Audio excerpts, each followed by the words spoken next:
International yoga day. आप सबको yoga day की ढेर सारी शुभकामनाएं और मेरे को प्रॉमिस करना है कि आपको ये वीडियोस देखने के बाद योगा करना है ज़रूर। चलिए देखिए अब इस वीडियो में आप योगा के आसन बहुत आसानी से और ढेर सारे आसन मैं आपके लिए लेके आई हूँ, तो ज़रूर देखिए वीडियो को। यह वीडियो का पार्ट 2 है। पार्ट 1 में मैंने योग संदर्भ बहुत ही महत्वपूर्ण जानकारी दी है और पेट के बल किए जाने वाले आसन और पीठ के बल किए जाने वाले 10 आसन हैं। पार्ट 2 में इस वीडियो में आप देखने वाले हैं खड़े होकर किए जाने वाले आसन और बैठकर किए जाने वाले आसन, लगभग 20 आसन। और पार्ट 3 में है प्राणायाम। जी हाँ, दोनों आसनों को करने के बाद किया जाता है प्राणायाम। तो पार्ट 3 में प्राणायाम है, अनुलोम विलोम, कपालभाति और भ्रामरी। तो तीनों पार्ट को आप जरूर देखिए। अब हम देखते हैं खड़े होकर किए जाने वाले 8 आसन। सबसे पहले देखेंगे ताड़ासन। सीधा खड़े होना है, दाएं और बाएं दोनों हाथों को ऊपर उठाना है, सिर के तरफ इस तरह उंगलियों को, दोनों हथेलियों को, उंगलियों को फंसाना है और दोनों पैरों को जोड़कर पैरों की उंगलियों पर खड़े रहना है। शरीर के हर भाग में तनाव महसूस करना है। लंबी सांस भरते हुए फिर सांस छोड़ते हुए आसन से बाहर निकलना है। इस क्रिया को लगभग 5 बार दोहराना है। शरीर में संतुलन लाने के लिए यह बहुत ही। अगला आसन वृक्षासन। देखिए इसकी विधि। सीधा खड़े होकर दाएं पैर के ऊपर घुटने से मोड़कर बायां पैर जंघाओं पे रखना है और हाथों को सिर के ऊपर ले जाकर जोड़ना है। पूरे शरीर में संतुलन में सुधार लाने के लिए और श्वास प्रश्वास में सुधार लाने के लिए यह बहुत ही कारगर आसन है। देख सकते हैं आप, एक पर्वत की चोटी की तरह दोनों हाथ सिर के ऊपर रखिए। दाएं पैर पर घुटने से मोड़कर बायां पैर इस तरह जांघा पर रखिए। एक पैर के साथ ये आसन हो जाने के बाद दूसरे पैर के साथ इस आसन को करना है, श्वास भरते हुए श्वास छोड़ते हुए। अगला आसन है पृष्ठासन। शरीर में सांस भरते हुए हथेलियों को कमर पर रखें, जितना हो सके पीछे झुके, हाथों से शरीर को सहारा दे। श्वास पर श्वास की गति चलती रहे, काबिलियत से ज्यादा ना करें। हर आसन को पहली बार ही कर रहे हैं तो एक ही बार करें, धीमे धीमे करें। फिर से इस क्रिया को दोहराइए। लगभग हर आसन 2 बार कीजिए। बहुत ही कारगर आसन है पृष्ठासन, पीठ के लिए फायदेमंद। पाद हस्तासन करने की विधि देखते हैं। सीधा खड़े होना है, हाथों की पैरों की उंगलियों को छूना है। इसके लिए पैरों के घुटनों को मोड़ने मत देना। पैरों को घुटने को मोड़ना नहीं है। कमर को पीछे ढकेलना है, पेट को अंदर खींचना है और इस तरह जितनी देर तक आप इस आसन में रह सके रहना है। सांस भरकर ऊपर से नीचे आते वक्त सांस को छोड़ना है। इस तरह से पाद हस्तासन बहुत ही उपयोगी आसन है। इसके लाभ देखिए। अगला आसन खड़ा चक्रासन। बहुत ही फायदेमंद आसन। सीधा खड़े रहना है। देखिए आप आसन की विधि। दाएं पैर की तरफ के हाथ को सीधा ऊपर उठाना है, कान के पास इस तरह से 90 डिग्री में लाना है। पूरे शरीर में तनाव महसूस करना है, सांस भरना है और दूसरी तरफ झुकना है। झुकते वक्त बिल्कुल भी पैर की कोहनी को मोड़ने नहीं देना है। दूसरा हाथ घुटने को छू रहा है। देखिए इस तरह से पूरे शरीर में गोलाई को लाना है।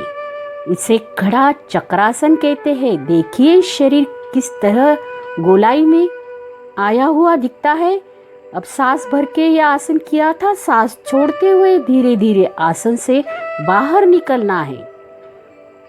दाएं तरफ के हाथ से यह क्रिया करने के बाद बाएं तरफ के हाथ से इसी क्रिया को करना है।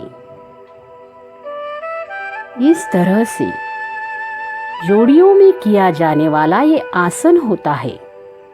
खड़ा चक्रासन रीढ़ की हड्डी के लिए बहुत ही फायदेमंद है।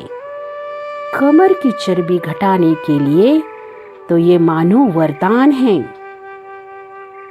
खड़े आसनों में किया जाने वाला यह खड़ा चक्रासन मुझे बहुत ही पसंद है। करने में बहुत ही आसान है। अगला आसन है नटराजासन। चलिए इसकी विधि देखिए। सबसे पहले दाएं पैर को घुटने से मोड़ना है और हाथ से तकनी को पकड़ना है।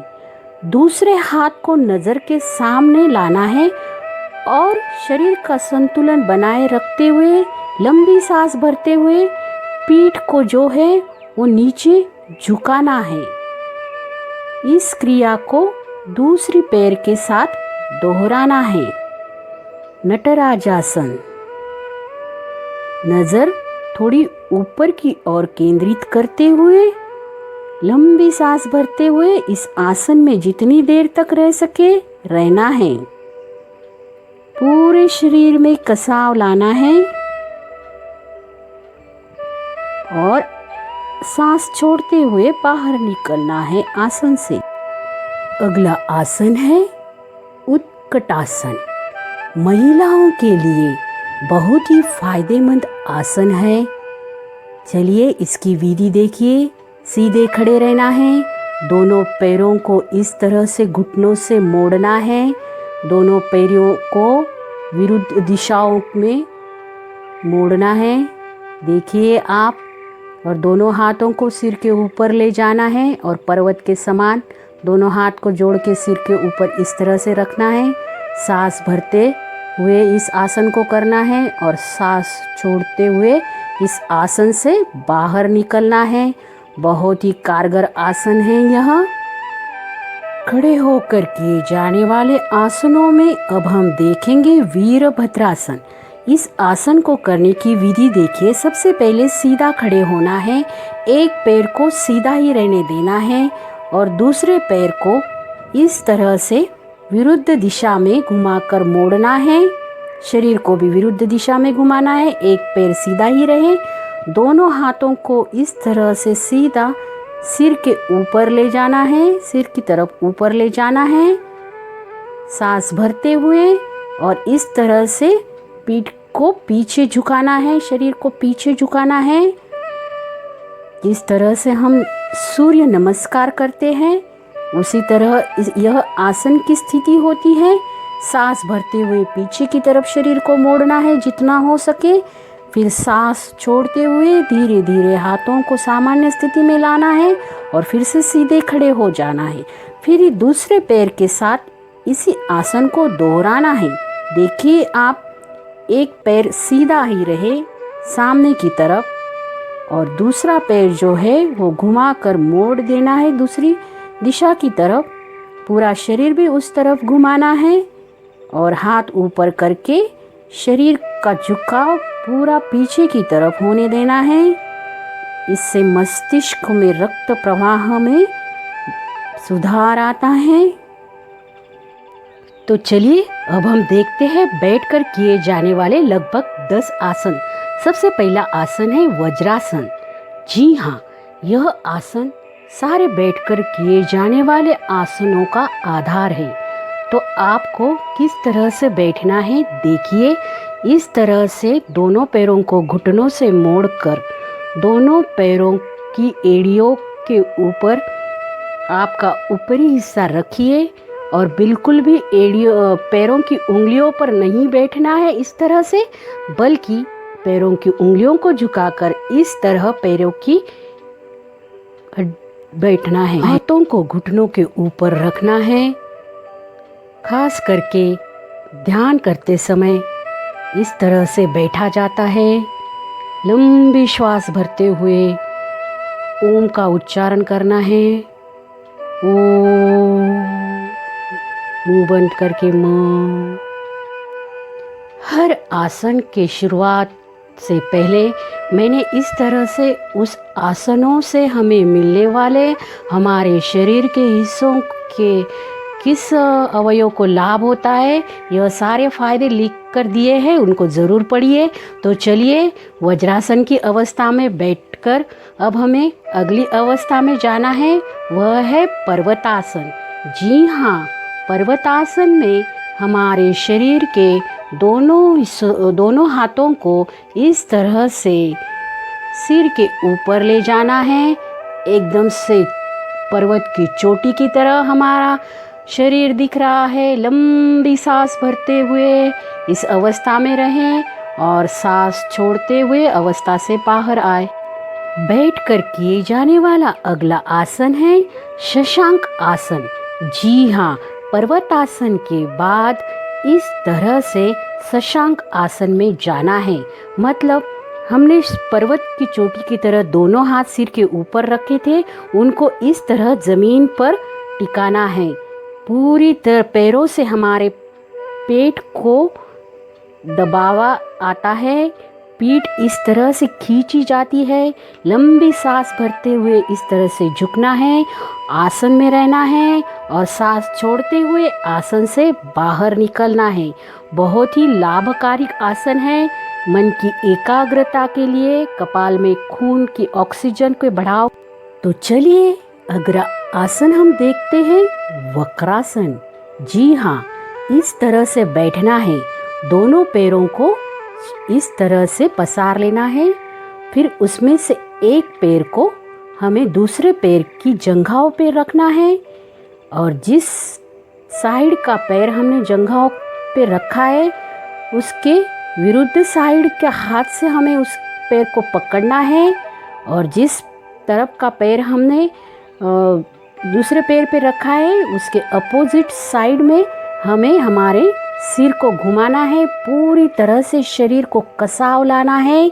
जी हाँ, अब यही क्रिया हमें दूसरे पैर के साथ करनी है। लंबी सांस भरते हुए दूसरी तरफ के पैर को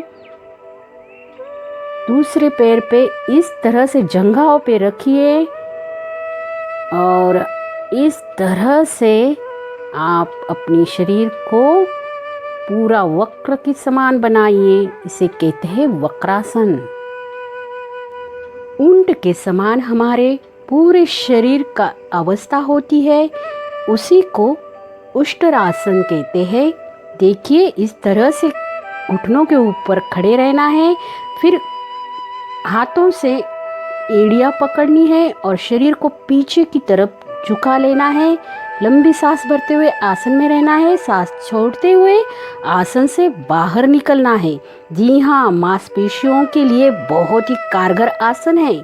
तो देखिए आप इस तरह से पीठ को अंदर लेना है और पेट और कमर को इस तरह से पूरा कसाव भरते हुए ऊंट की तरह इस आसन में रहना है और इस आसन से इस तरह से धीरे धीरे बाहर निकलना है। यह आसन में हमारे शरीर की अवस्था एक बिल्ली के समान और एक बाघ के समान होती है, इसीलिए इसे मार्जरासन और व्यग्रासन कहते हैं। देखिए आप सांस अंदर भरते हुए एक पैर को उठाना है और जिस साइड के पैर को उठाया है उसके अपोजिट साइड के हाथ को इस तरह से नज़र के सामने लाना है। एक हाथ और एक पैर पे पूरे शरीर का संतुलन रखना है। सांस अंदर भरते हुए इस आसन को कीजिए और सांस छोड़ते हुए इस आसन से बाहर निकलिए। फिर यह आसन दूसरे पैर के साथ दोहराइए, इसे कहते हैं व्यग्रासन। जी हाँ, बाघ का आसन डिलीवरी के बाद महिलाओं के लिए करने के लिए यह बहुत ही कारगर आसन है। इससे अतिरिक्त बढ़ी हुई चर्बी घटाने में सहायता मिलती है, लेकिन अपनी डॉक्टर की सलाह के बाद ही डिलीवरी जिनकी हुई है वह महिलाएं यह आसन ज़रूर करें। हम सारा दिन आजकल स्क्रीन के सामने रहते हैं, टीवी देखते हैं या पीसी पे काम करते हैं या मोबाइल हमारे हाथ में होता है, तो इससे गर्दन की दुखने की समस्या निर्माण हो जाती है। तो चलिए हम देखते हैं कुछ मोमेंट्स। तो इस तरह से दाएं और बाएं हाथों की उंगलियों को एक दूसरे के बीच फंसाकर गर्दन के पीछे रखना है। लंबी सांस भरते हुए इस तरह से शोल्डर मोमेंट्स करने हैं। हाथों को इस तरह से घुमाना है। इससे हमारे कंधों के स्नायु, गर्दन के स्नायु में लचीलापन आता है और रिलैक्स महसूस होता है। जी हाँ, तो ये शोल्डर रोटेशन आपको दिन भर में 1-2 बार तो ज़रूर करना चाहिए, जिससे कि हमारे शरीर के दर्द में आराम मिलेगा। आसनों से हमारे शरीर को थोड़ा मूवमेंट मिले, रिलैक्स हो शरीर, इसलिए थोड़े हैंड्स मूवमेंट करने हैं। हाथों के व्यायाम मतलब बैठकर दोनों हाथों को इस तरह से 90 डिग्री में जितना हो सके एक तरफ से पीछे झुकाए, मतलब दाई तरफ से पीछे झुकाए, फिर सीधा सामने आए, फिर दाई तरफ से 90 डिग्री में इस तरह से हाथों को तानिए, हाथों की उंगलियों को तानिए, गहरी सांस भरिए। कमर के ऊपर से हिस्सा को हिलाते न हुए, सिर्फ कंधों से हाथों को हिलाना है। इस तरह से हैंड मूवमेंट्स हमें करने हैं, जो बहुत ही ज़रूरी है। तो ओम का उच्चारण करके शरीर को रिलैक्स करना है। और अब हम देखेंगे इसी आसन में एक और आसन, वह है अर्ध मत्स्यांद्रासन। जी हाँ, इस तरह से दोनों पैरों के ऊपर बैठना है। पीठ के पीछे दाहिने हाथ को ले जाना है और बाएं हाथ को इस तरह से ऊपर उठाकर आगे हाथों की उंगलियों को पीठ के पीछे छूना है। जी हाँ, यह आसन है बहुत ही लाभकारी हर विकारों में, पेट के विकार, कमर दर्द के विकार, आँखों के विकार। जैसा कि मैंने कहा कि हम पूरा दिन स्क्रीन के ऊपर काम करते हैं तो गर्दन की समस्याएं निर्माण हो जाती है। तो इसके लिए हमें करना है यह ब्रह्म मुद्रासन। जी हाँ, ध्यान अवस्था में बैठकर हमारे सिर को दाईं तरफ घुमाना है, लंबी सांस भरते हुए सामने से रुकना है, फिर हमारे गर्दन को बाईं तरफ घुमाना है। जी हाँ, इसे ब्रह्म मुद्रासन कहा जाता है। यह आसन हमारे गर्दन को लचीलापन प्रदान करता है